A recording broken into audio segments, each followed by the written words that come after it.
define your target, I use the dart game image here because it's a bit the opposite. So when you're playing darts, the smaller the target, the harder it is to get it. But in marketing, the narrower the target, the easier it is for you to find out what that target needs and how to speak to them. So as a starting point, you need to think about your fields of expertise. So if you specialize in automotive, there is really no point in approaching, I don't know, a fashion retailer. And think about your language combinations. If you translate from French and Spanish, you probably would not approach a company in China. So define small targets and use kind of a funnel approach to this. So your specialism is, I don't know, app translation. So start with IT companies, software developers, software developers who specialize in business apps, and then target the ones in France, for example. And keep doing this exercise to make your target even smaller, and this will make it easier for you to target them in the end. So I'd like to use kind of a metaphor. So when you're a teenager, you're at school and you find someone and you fall in love with them. So what do? You go to where they are, where they hang out, you go to their favorite bar, and you try to find some common ground. You try to find out what music they like, what books they read, and so on and so forth. And you should do the same with clients.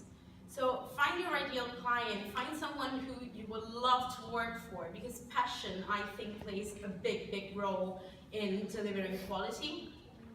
Go where they hang out, again, place, be where they will look for someone like you, as a professional translator or interpreter, and speak their language, which is not just the language that they speak, intended as, you know, Italian, English, and French, but try to find some common ground, try to understand what they need. Sometimes they don't even know what their needs are, and speak to them according to those needs. Tell them how you're going to satisfy them. Speak their language.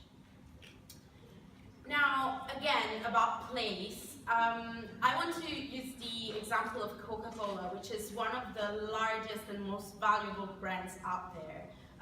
They are valued at several dozens billion dollars on pretty much all rankings out there. And why? Because you can find a Coca-Cola pretty much everywhere. As Robert Woodruff, who was the president of Coca-Cola between 1923 and 1954, said, Coca-Cola should be always within an arm's reach of desire. And you should do the same. You should be where your client is looking for someone like you. I'm not going to say this enough. I'm going to repeat this quite a few times, but it's very important. Be there, be where they are, physically and virtually. So now let's get into the nitty-gritty of this presentation. Again, always keep in mind where your clients are. There are some online and offline places where you can find new clients and market your services. Online, you have social media, you have websites and blogs, you have email marketing, you have forums that you can participate in, and then you have, for example, Google Maps and Yelp, where you can place a free listing. And you know what, some people still look on the yellow pages to find professionals, so why not? As for the offline, I'm going to talk about industry events that you can attend, networking events, trade shows, and the local area, because let's not forget that it all starts from your bubble, the box where you're in. So online tools. Social media, there are tons of social media out there. I'm sure you've heard a lot about social media throughout your entire life. The important thing is that you should not use social media the way you use them individually, personally, but you should have a strategy. And there are a few things that you should think about when using social media for professional and marketing purposes.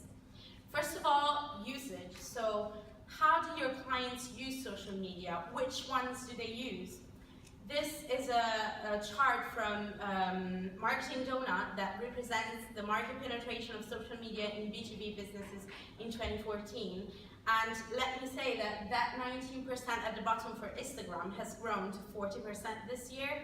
So trends change quite a lot, and you need to keep up with what your clients are doing on social media.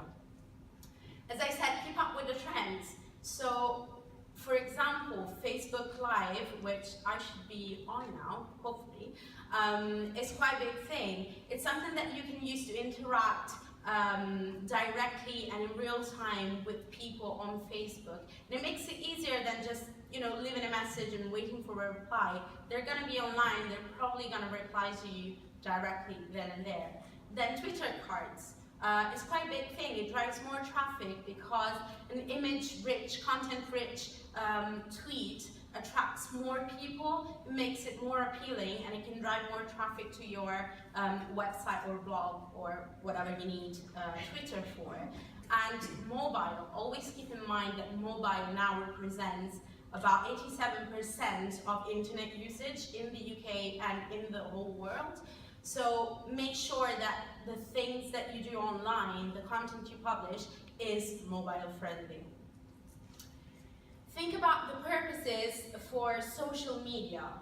Why do you use social media and why do your customers use social media? There can be lots and lots of purposes, but what's important is that you should always measure all of your efforts. So let's say, for example, that you want to raise awareness about your brand, the services that you offer. What you would measure are your followers and the impressions of your posts on social media.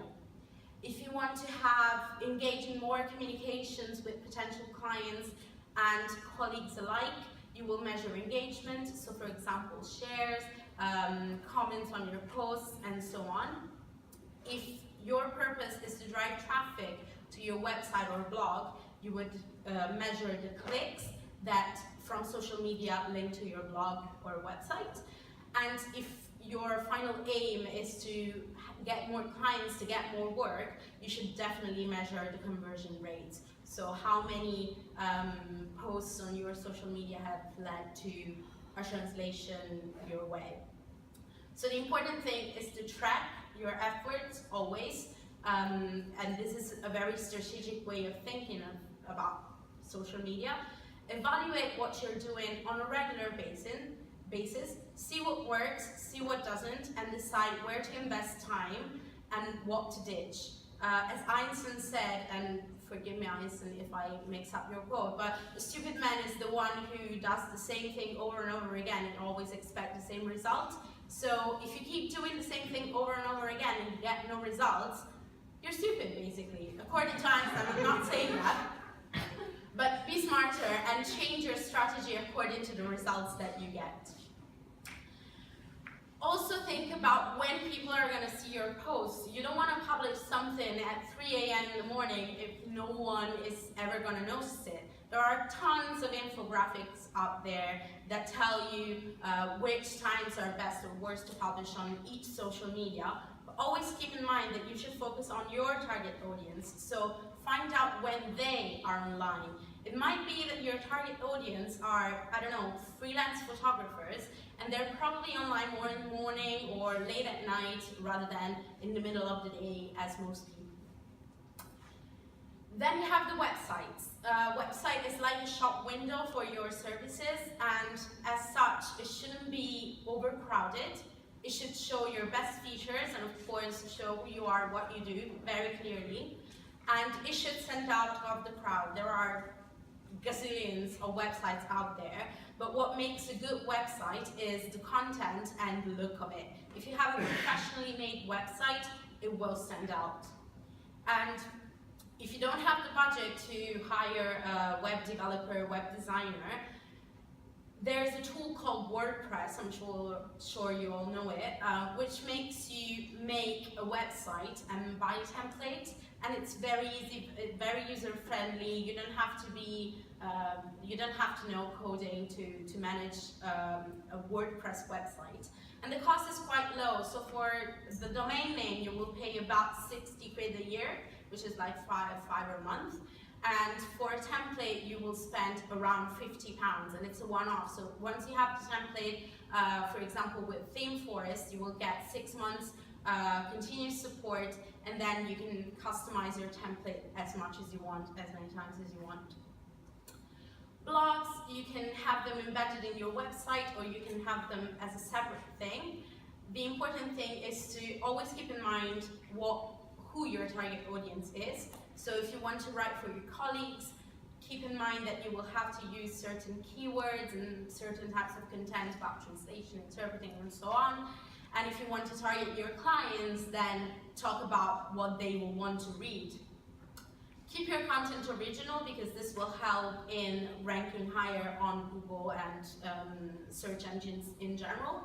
And never neglect it. Nobody likes a blog that hasn't been updated in like 2 years. It looks sloppy. It looks like you don't actually care about marketing. And as I said, it's free if you integrate it in your website. It's free if you have it on WordPress. But with free blogs, you will get that annoying .wordpress.com after the name you choose. So I think it's worth paying again for hosting the domain, which is the £60 a year, to make it look more professional.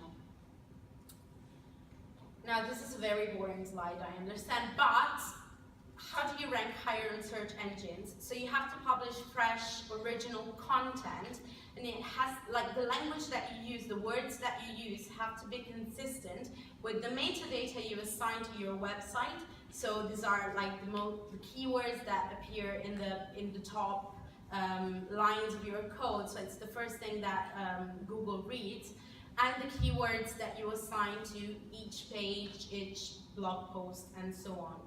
And to help you with that, you can use Google Webmaster Tools. So you have keyword planners, Search Console, Google Analytics, and the stats of your website or blog, which are a mirror of what is happening on your blog. And these tools can help you find the keywords that lead to your website, find out if there are some keywords that you want people to use to find you that you're not having good results with, and how to change it. Again, make sure that your meta tags and keywords are in line with traffic trends of your website, but also of the web in general, and this you can do with the keyword planner and so on. And use an SEO plugin. So I love Yoast on WordPress because it can really help you make your website and blog posts SEO friendly, even if you're not an SEO whiz. So it gives you like the readability score, the SEO score. It can help you customize keywords and snippets and all of that, and it's really, really helpful. And again, track your traffic to adjust your strategy. So if there is a keyword that is leading to your website and you don't want to be found with that keyword, change the content of your website and make the keywords and meta tag different. There's tons of information out there about online marketing, social media marketing, and SEO. And I think that the Digital Garage from Google and Hootsuite Academy are great tools. They're free to use, and they offer some very short courses that can at least give you an idea of how online marketing works, and how you can increase traffic to your website and so on.